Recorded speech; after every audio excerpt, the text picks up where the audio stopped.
Hello everyone, welcome back to our channel. I hope सब लोग अच्छे होंगे। तो आज का हमारा लेक्चर होगा चैप्टर 4 का आखिरी लेक्चर। आज का हमारा टॉपिक है maximum velocity without skidding on A plain road.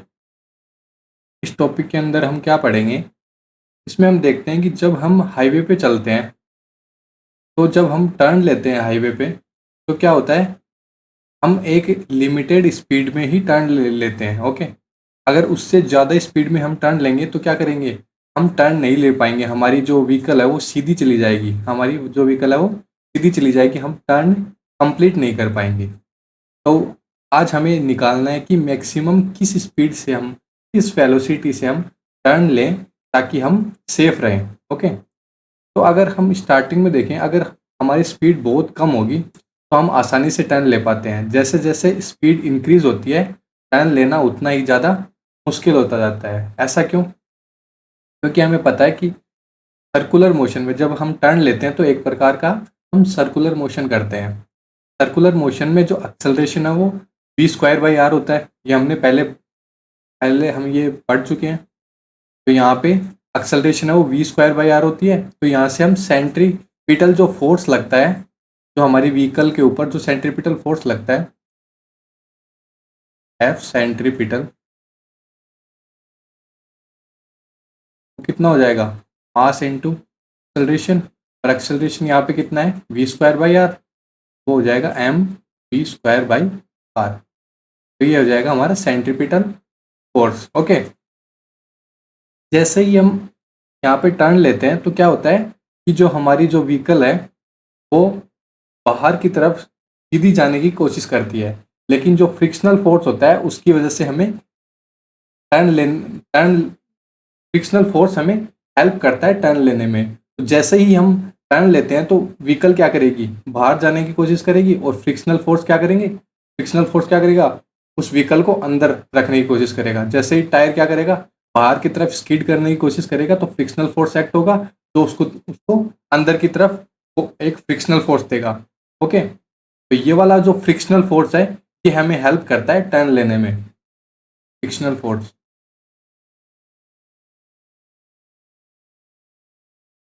और हमें पता है कि फ्रिक्शनल फोर्स की जो मैक्सिमम जो वैल्यू होगी, जो लिमिटिंग वैल्यू होगी,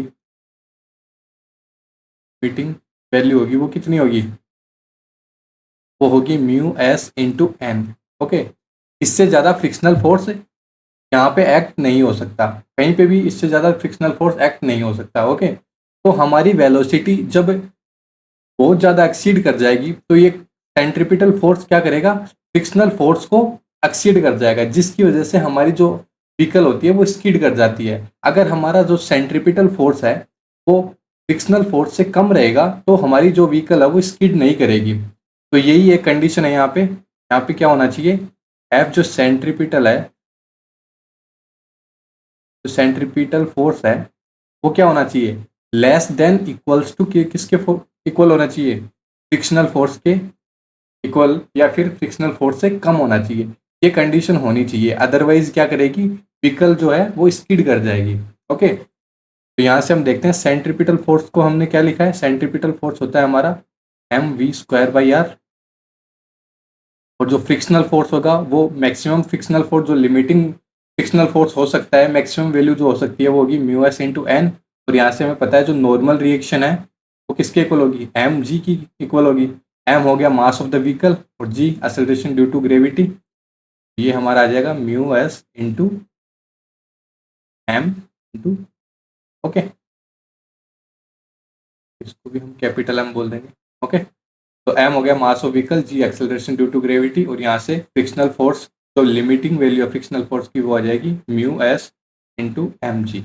ओके, यहाँ से हम देखते हैं एम से एम कैंसिल आउट हो जाएगा, और यहाँ से अगर हम v² की वैल्यू निकालेंगे तो वो less than equals to S into R into G equal आ जाएगी। ओके, तो यहाँ से हमें पता चलता है कि v² should be less than equals to S into R into ji.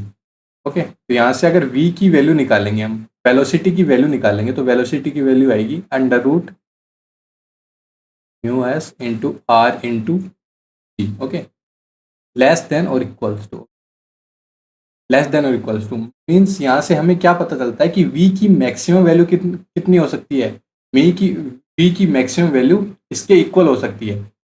v की जो मैक्सिमम वैल्यू है, जो वेलोसिटी की मैक्सिमम वैल्यू है, वो कितनी हो सकती है, under root mu S into R into. Okay, यहाँ पे आर क्या है, आर है radius, radius of the circular path. जो जो वी स्क्वायर बाई आर था, ये क्या था, एक्सेलरेशन। और यहाँ पे आर होता है radius of circular path. Path पे हम सर्कुलर मोशन कर रहे हैं, उसका रेडियस क्या है। ओके, तो यहाँ से हमें जो हमारी व्हीकल की मैक्सिमम वेलोसिटी मिलती है, वो मिलती है under root mu S R into G. Okay, ये होगी मैक्सिमम वेलोसिटी। अगर इससे ज़्यादा वेलोसिटी से हम व्हीकल को चलाएंगे और फिर हम टर्न लेंगे, तो क्या होगा, हमारी जो व्हीकल है वो स्पीड कर जाएगी। ये तो हो गया नॉर्मल केस। लेकिन हम देखते हैं कि जो रोड होती हैं, जो हमारी जो हाईवे होते हैं, उन पे क्या होता है, जब हम टर्न लेते हैं तो टर्न के साथ साथ उसमें एक एलिवेशन भी देखने को मिलता है। वो जो रोड होती है वो किसी एक थीटा एंगल पे बैंक होती है। ओके, तो उसको बोलते हैं बैंकिंग ऑफ रोड। उस एंगल, उस जो रोड होती है उसको हम थीटा एंगल से बैंकिंग कर देते हैं उसकी। ओके, ये क्यों करते हैं, ये करने के पीछे यही रीज़न है कि ये करने से हमारी जो व्हीकल की वेलोसिटी है वो इंक्रीज हो जाती है। मतलब कि हम उसको और ज़्यादा स्पीड पे जाके उसको टर्न कर सकते हैं विदाउट स्कीडिंग। तो इस केस में हमारी जो मैक्सिमम वेलोसिटी होगी वो निकालनी है हमें। तो वो निकालने के लिए सबसे पहले हम इस कार का फ्री बॉडी डायग्राम देखते हैं। इसमें देखेंगे कि अगर जो रोड है वो थीटा एंगल पे इंक्लाइन थी, तो यहाँ पे जो उसका ग्रेविटेशनल फोर्स था वो नीचे लगेगा, जो फ्रिक्शनल फोर्स है वो इस तरफ लगेगा, और जो उस पर सेंट्रीपिटल फोर्स था वो सेंटर की तरफ ही लगेगा। अगर वो ऐसे टर्न कर रही है तो वो इधर लगेगा, मतलब कि सेंटर की तरफ होगा। ओके, और जो नॉर्मल जो फोर्स है वो सरफेस के नॉर्मल होगा। यहाँ पे अब हम क्या करेंगे, नॉर्मल को दो कंपोनेंट में डिवाइड करेंगे। एक तो ये हो जाएगा एन कोस थीटा, यहाँ पे अगर ये वाला एंगल थीटा है तो ये वाला एंगल भी थीटा हो जाएगा। ओके, क्योंकि ये वाला एंगल क्या था, थीटा था, तो ये वाला एंगल भी थीटा हो जाएगा। तो ये क्या हो जाएगा, 90 माइनस थीटा, और ये फिर से थीटा हो जाएगा। तो यहाँ से ये वाला कंपोनेंट क्या हो जाएगा नॉर्मल का, ये हो जाएगा एन कोस थीटा, और इधर एक कंपोनेंट आएगा वो कितना हो जाएगा, एन साइन थीटा। ऐसे ही हम फ्रिक्शन वाले के भी दो कंपोनेंट कर लेंगे। एक तो ये वाला हो जाएगा और एक इधर आ जाएगा। तो ये वाला एंगल थीटा है, तो ये तो हो जाएगा एन, ये तो हो जाएगा एफ कोस थीटा, और इधर हो जाएगा एफ साइन थीटा। ओके, तो यहाँ से सबसे पहले हम नॉर्मल फोर्स निकाल लेते हैं, नॉर्मल जो रिएक्शन है वो निकाल लेते हैं। क्यों, क्योंकि जब हम फ्रिक्शनल फोर्स निकालेंगे तो हमें नॉर्मल की रिक्वायरमेंट होगी, नॉर्मल रिएक्शन की रिक्वायरमेंट होगी। सबसे पहले हम नॉर्मल रिएक्शन निकाल लेते हैं। तो हमें यहाँ से देखने को मिलेगा कि जो एन कोस थीटा है वो किसके इक्वल है, वो इक्वल है F sine theta, F sine theta plus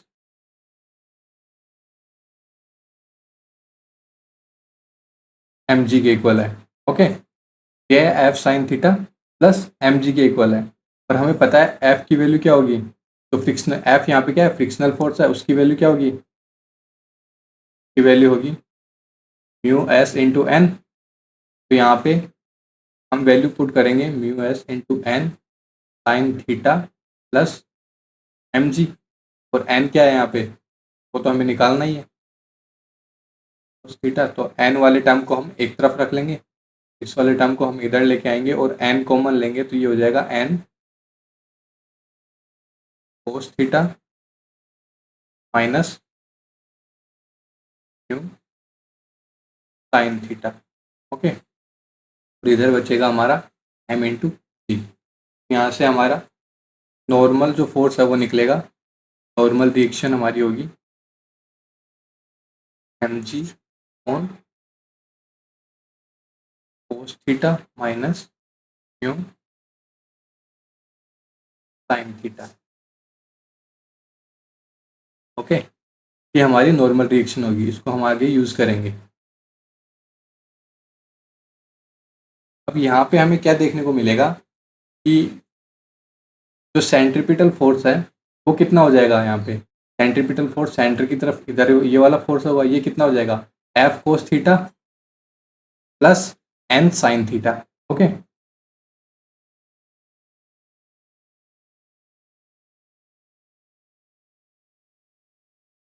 F cos theta, F cos theta plus N sine theta, F cos theta plus N sine theta. और ये किसके इक्वल होगा, ये होगा सेंट्रीपिटल फोर्स के इक्वल, कितना M V square by R. M V square by R के equal होगा, ये होगा लिमिटिंग कंडीशन में।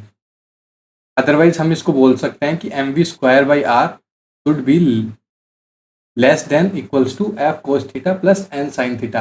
ये वाली, ये वही कंडीशन है जो हमने इस वाले केस में देखी थी। इस वाले केस में हमने देखा था कि M V square by R should be less than equals to mu S M G. Okay, similar condition हमें यहाँ पे देखने को मिलेगी फिर से कि M V square by R is less than equals to जो हमारा, जो हमें फ्रिक्शन की वजह से और जो नॉर्मल रिएक्शन की वजह से जो सेंट्रीपिटल फोर्स लग रहा है वो हमेशा greater than equals to, greater than होनी चाहिए या फिर इक्वल होनी चाहिए M V square by R के। तो यहाँ से अगर हम इसे सोल्व करेंगे तो एफ की वैल्यू हमें पता है, फ्रिक्शनल फोर्स है, इसकी वैल्यू म्यू इंटू एन होगी, तो ये होगा two N cos theta plus N sine theta greater than M V square by R.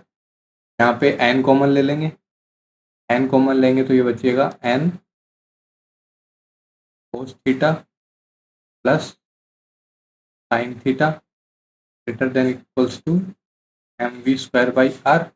Okay, अब यहाँ पे हम क्या करेंगे, एन की वैल्यू पुट कर देंगे। एन की वैल्यू हम पुट करेंगे तो एन की वैल्यू है M G upon cos theta minus mu sine theta into में होगा mu cos theta plus sine theta,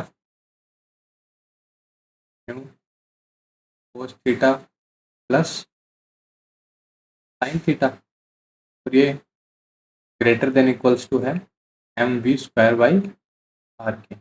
okay, तो यहाँ से हम देखेंगे M V square by R वाले टर्म को अगर हम इधर लिख दें, M V square by R should be less than equals to, यहाँ से होगा एम जी, और इसको एक साथ लिखेंगे तो ये आएगा mu cos theta plus sine theta upon cos theta minus mu sine theta. Okay, यहाँ से m और m कैंसिल आउट हो जाएगा और वी स्क्वायर की वैल्यू कितनी आएगी, V square should be less than equals to R, इधर जाएगा तो आर जी, और ये वाला टर्म ऐसा का ऐसा जाएगा। अब क्या यहाँ पे क्या कर सकते हैं हम, ऊपर और नीचे क्या करेंगे, dividing numerator and denominator by cos theta.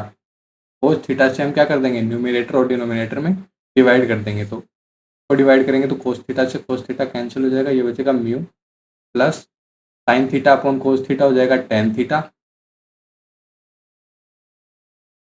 Upon, अगर डिनोमिनेटर में डिवाइड करेंगे तो cos theta upon cos theta ये हो जाएगा वन, यहाँ पे माइनस ये हो जाएगा mu sine theta upon cos theta क्या हो जाएगा टेन थीटा। ठीक है, तो यहाँ से हमें मिलेगा वी की क्या वैल्यू मिलेगी, वी की वैल्यू मिलेगी, वेलोसिटी की वैल्यू मिलेगी less than equals to under root R G mu plus tan theta upon 1 minus mu tan theta. Okay, ये मिलेगी बैंकिंग के केस में। बैंकिंग के केस में अगर हमारा बैंकिंग नहीं था, थीटा की वैल्यू जब 0 डिग्री थी, तो यहाँ से हम सीधा भी निकाल सकते हैं। अगर थीटा की वैल्यू 0 डिग्री हो जाएगी, यानी कि बैंकिंग नहीं होगा। अगर थीटा ये वाला बैंकिंग नहीं होगा, अगर वो प्लेन होगा सरफेस हमारा, अगर कोई बैंकिंग नहीं होगी, कोई इंक्लिनेशन नहीं होगा, तो यहाँ पे अगर थीटा की वैल्यू 0 पुट करेंगे, तो यहाँ से हमें वी की वैल्यू क्या मिलेगी, less than equals to under root R D. ये वाला जी टेन थीटा, ये वाला 0 हो जाएगा, ये वाला टर्म भी 0 हो जाएगा, और ये यहाँ पे म्यू अपॉन 1 बचेगा, ये हो जाएगा म्यू। यही हमारी आई थी, ये आया था हमारा इस वाली कंडीशन में, mu S R into G. Okay, तो यहाँ से भी हमारा यही आ रहा है। ओके, लेकिन अगर वहाँ पे बैंकिंग होगी, तो हमारा जो वेलोसिटी आएगी वो ये होगी, वेलोसिटी हमेशा लेस देन इक्वल्स टू होनी चाहिए इस वाले टर्म के। अगर यहाँ पे हमें मैक्सिमम वेलोसिटी निकालनी है, मैक्सिमम वेलोसिटी निकालनी है, तो मैक्सिमम वेलोसिटी किसके इक्वल हो सकती है, मैक्सिमम वेलोसिटी हो सकती है are G mu plus tan theta upon 1 minus mu tan theta. Okay, ये हो सकती है हमारी मैक्सिमम वेलोसिटी बैंकिंग के केस में। यहाँ पे आर होगा radius of path, radius of circular path के ऊपर हम टर्न ले रहे हैं। ये हमें पता है एक्सेलरेशन ड्यू टू ग्रेविटी है, म्यू है कोफिशिएंट ऑफ फ्रिक्शन, फ्रिक्शन, और थीटा क्या है, थीटा है banking in the road.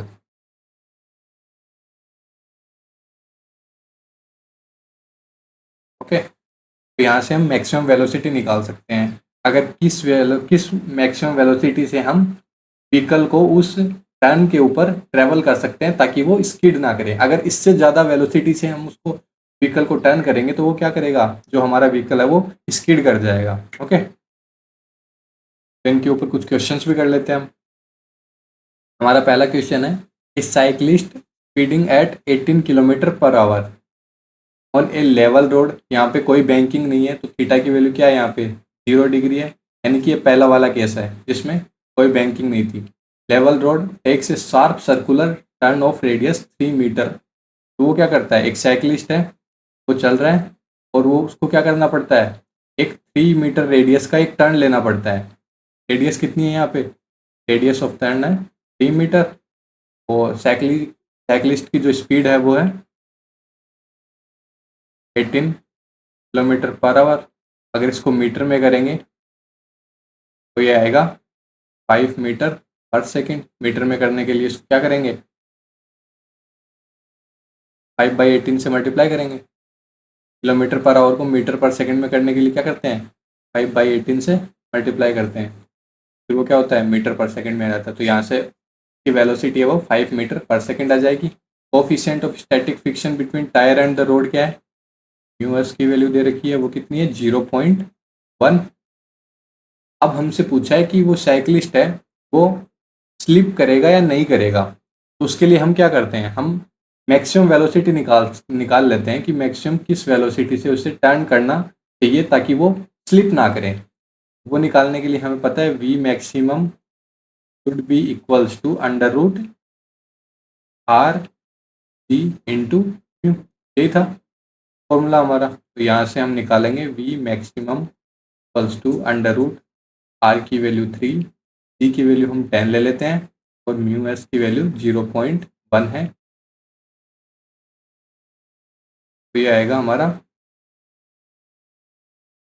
Under root 3, आ जाएगा। अंडर रूट 3 मीन्स 1.732 मीटर पर सेकेंड। ये उसकी मैक्सिमम स्पीड होनी चाहिए टर्न के टाइम पे, लेकिन उसकी मैक्सिमम स्पीड क्या है टर्न के साइड टाइम पे, 5 मीटर पर सेकेंड स्पीड से वो टर्न ले रहा है, लेकिन मैक्सिमम स्पीड कितनी हो सकती है? 1.732 मीटर पर सेकेंड हो सकती है। तो इस केस में क्या करेगा? वो स्लिप कर जाएगा। क्या करेगा? स्लिप कर जाएगा। क्यों? क्योंकि जो उसकी स्पीड है वो मैक्सिमम स्पीड को एक्सीड कर गई। ओके, फिर नेक्स्ट क्वेश्चन देखते हैं हम। नेक्स्ट क्वेश्चन है a circular race track of radius 300 metre. इस बार हमें रेडियस कितनी दी हुई है? 300 metre. Is bank at an angle theta equals to 15 degree पे बैंक किया हुआ है, मतलब कि यहाँ पे थीटा की वैल्यू 15 डिग्री हो जाएगी। If the coefficient of friction between the wheels of the race car and the road is 0.2, यानी कि यहाँ पे म्यू एस की वैल्यू दी हुई है हमें कितनी? 0.2 कोफिशिएंट ऑफ फ्रिक्शन दिया हुआ है। अब यहाँ पे पूछा है ऑप्टिमम स्पीड। अब मैं यहाँ पे आपको ऑप्टिमम स्पीड के बारे में बताना भूल गया। तो ऑप्टिमम स्पीड क्या होती है? ऑप्टिमम स्पीड निकालने के लिए हमें क्या करना पड़ता है? ऑप्टिमम स्पीड निकालने के लिए हम स्पीड के लिए जो ये वाला केस है, तो ये वाला केस है मैक्सिमम वेलोसिटी का। तो v should be less than equals to R G mu plus tan theta upon 1 minus mu tan theta था। पहले केस में क्या करेंगे? ऑप्टिमम स्पीड निकालने के लिए ऑप्टिमम स्पीड की कंडीशन में म्यू की वैल्यू क्या हो जाती है? 0 हो जाती है, अगर वहाँ पे कोई स्टैटिक कोफिशिएंट ऑफ फ्रिक्शन है ही नहीं। ओके, तो उस केस में जो वेलोसिटी आएगी वो होगी ऑप्टिमम वेलोसिटी। तो यहाँ पे अगर म्यू की वैल्यू 0 होगी तो ये वाला टर्म 0 हो जाएगा, ये वाला टर्म भी 0 हो जाएगा। यहाँ पे क्या बचेगा? Ten theta upon 1। तो ये वाली वेलोसिटी कितनी हो जाएगी? वेलोसिटी हो जाएगी